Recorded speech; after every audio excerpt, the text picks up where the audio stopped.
legalization of medical marijuana and movements to legalize recreational marijuana in Maine, some concerns about drivers under the influence of marijuana. Now, members of the legislature's Criminal Justice Committee want to formally take up the matter through legislation. As A.J. Higgins reports, some on the panel would like to know more about what the drug's blood level limit should be to justify an OUI charge for marijuana. Like alcohol impairment, marijuana impairment can't be determined unless it's based on blood testing and turns up a certain level of THC, the primary psychoactive compound in marijuana.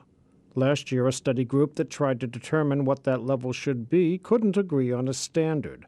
Maine Secretary of State Matt Dunlap says opinions on that point vary, but that the majority of the working group settled on 5 nanograms. The 7 versus 5 nanogram threshold, there was not agreement on this.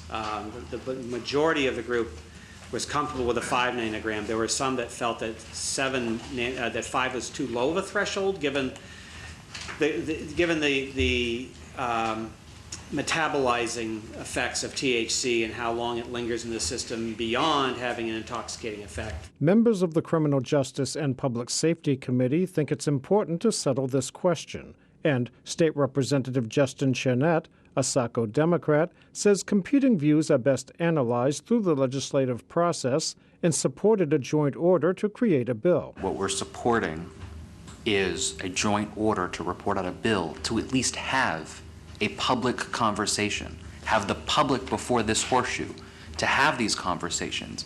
It is by no means a reflection of whether or not we support the final outcome. Correct. So I think that's really important to make crystal clear. Some marijuana legalization advocates say any proposed bill will have to distinguish recreational pot users from medical marijuana patients.